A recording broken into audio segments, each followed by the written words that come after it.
All right, let's go over some more differentiation rules. Let f of x and g of x be differentiable where c, m, and b are constants. So we just talked about the power rule on the other side, but I'm just wanting to sum it up here so you guys have something to go through. So the power rule was when we had d over dx of x to the n equals n times x to the n minus 1. That constant rule, so if you take the derivative of a constant, oops, I was getting ahead of myself there, it is just 0. All right, let's learn some new ones. So the derivative of an exponential function. So d over dx of e to the x is just e to the x. The constant multiple rule. So what this means is if you have a constant that is getting multiplied to a function and you're taking the derivative of that whole thing, we can actually pull that constant out in front. The sum rule is if you're adding two functions together, you can just take the derivative of the first function plus the derivative of the second function. And you'll see why this comes into play and makes our lives a little bit easier with some more complicated functions. And then the sum rules or the difference rule is the same thing. If you're subtracting two functions, you can just take, and you're taking the derivative of that, you can take the derivative of the first function and then subtract the derivative of the second function from it. All right, so let's look at some examples of this. So find the first derivative formula for the following. So if I were looking at letter A, all right, this is using that exponential rule. So the derivative of an exponent or of the exponential function is just e to the x. All right, letter B. So here, this is going to be using that formula d over dx of a constant times a function. Means I can pull that constant in front and just find the derivative of that function. Okay, so if I were to look at this one, we would have d over dx of 7x squared equals, I can pull that 7 in front and find the derivative of x squared. So because we actually have a formula for x squared, we don't have a formula for something getting multiplied by x squared. So I can use that power rule now. So that 2 comes down, and then we are going to subtract 1 from the exponent. So that's going to give me 14x to the first power. So here's where the difference in sum formulas come into play. So what those will tell us is that I can actually take this and just do the derivative of each piece separately. All right, so here, if I'm looking at this first one, this is going to be using that power rule. So the 2 comes down, and then we subtract 1 from the exponent. 2 minus 1 is 1. Here I can use this constant rule. So I'm going to move that 4 in front, and then I'll find the derivative of x. And then in this case, the derivative of a constant, because it's just 1, is 0. So that's going to give us 2x minus 4 times. So the derivative of x, move this power in front, so that would be 1 times x to the 1 minus 1. So that's going to give us 4 times x to the 0 power. We just to recall when we learned previously about exponents, anything x to the 0 power is just 1. So this is the same thing as 4 times 1, which is just 4. All right, let's keep on going. All right, if we have letter A and we had to find the derivative of this. So again, I'm going to go through and do, because this is the sum of two functions, I'm going to distribute that through. Okay, now I need to just kind of separate these. So it's like I'm doing multiple problems within run. So the first thing I'm going to do is I'm going to pull that 3 out in front of the derivative function, or the derivative thing to do. Derivatizer, we'll call it that.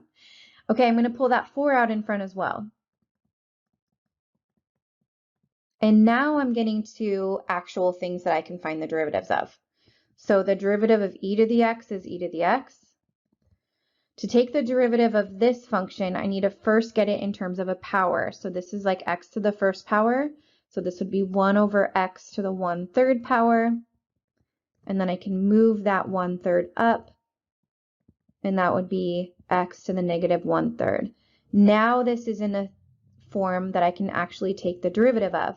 So we're going to take that power, move it down in front. So that's going to be negative 1/3 times x to the negative 1/3 minus 1. So that gives me 3e to the x plus 4 times negative 1/3 x to the negative 4/3. So continue to go through and simplify this. All right, so that's 4 times negative 1 over 3x to the 4/3. Bring that inside. 3e to the x plus 4 times negative 1 over 3 to the x to the 4th power, and you're taking the cube root of that. Now I can just multiply that 4 through, like it's 4 over 1. So 3e to the x plus, actually it's going to be minus because 4 times negative 1 is negative 4. So minus 4 over 3 times the cube root of x to the 4th. Okay, let's look at letter B. So letter B does not have it. We're not in a form that we can find the derivative of right now. We don't have anything for the derivative of f of x divided by g of x yet, but we will. But you don't even want to use that formula anyways on this because there's a way simpler way to do this. So what I can do is this just means take this entire quantity and divide it by this. So let's rewrite that. So I'm going to be dividing each of those terms by t squared. So let's just do that. So these are equivalent statements. So now that I have this, let's just simplify it out. So derivative with respect to t of 1 minus 3 over t plus 1 over t squared. Each of these I can put in a way that I can actually find the derivative of. I have a rule for it. So let's go through and apply that derivative to each one of these.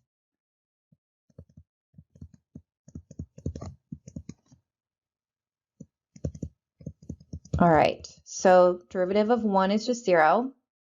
I can pull this 3 out in front, and I have d over dt of 1 over t. I'm going to keep this here, and then we'll kind of do all these things together. All right, so now let's rewrite this. So I've got it as a power, so that's going to be t to the negative 1. And then this one's going to be like t to the negative 2. Now I can apply that power rule. I don't need to keep on writing 0, so I'm just going to not write the 0 anymore. So negative 3 times. So now I'm going to take the derivative. So that d over dt goes away because I'm taking the derivative of it. So that becomes negative 1 times t to the negative 1 minus 1, which is negative 2. And then plus negative 2 times t to the negative 2 minus 1, which is negative 3. So that's going to give me 3 over t squared minus 2 over t cubed. All right, let's go back to this problem that we have used so many times in different examples. A ball is launched vertically into the air from the ground with an initial velocity of 96 feet per second. Its height, s of t in feet, as a function of time, t in seconds, is given by s of t equals 96t minus 16t squared. Find s prime of t and s double prime of t, so the first derivative and the second derivative, and interpret it with units. Okay, so that first derivative, which is that velocity function, so that's now instead of having to do the long way to find that derivative, which we've done, and it took a while, we can use our nice little formulas now. All right, so we get taking the derivative of this function. So that's going to give us d over dt of 96t minus the derivative with respect to t of 16t squared. So I can move that 96 out in front. Taking the derivative with respect to t, I can move that 16 out in front with respect to t squared. So that's going to give me 96 times So this is like to the first power, so 1 times t to the 0, which is just 1, minus 16 times the derivative of t squared is 2 times t to the 2 minus 1, which is 1. So that becomes 96 minus 32t. So this is the velocity function. Remember, the derivative of the displacement is velocity. And those units, so again, this is finding that slope. So the change in y was the change in height. So that's going to be feet per change in x. And the x values were, our t values are given by second. So feet per second. If we were to find that second derivative, it's finding the derivative of the first derivative. So that's going to be finding the derivative of 96 minus 32t. So again, it's finding the derivative of the first derivative, which we found right here. So that gives us 96 minus the derivative with respect to t of 32t. So the derivative of a constant is 0. I can move that 32 out. And the derivative of t is just 1. So I get 0 minus 32, which is negative 32. In terms of units, it's going to be taking, again, that change in y over change in x. So the change in y is going to be the feet per second. Change in x, which in this case is our input values, in this case is t, is over seconds. So it's negative 32 feet per second squared. Again, that second derivative of the displacement function is, or position function, is acceleration. So the first derivative is velocity, second derivative is acceleration. So if I were to find what's the acceleration at 2 seconds, well, that would be substituting 2 into that acceleration function, which I found was negative 32 feet per second squared. So that means no matter what the time is, the acceleration is always the same. This ball is always going down. So we would say that our acceleration, the answer to that would be negative 32 feet per second.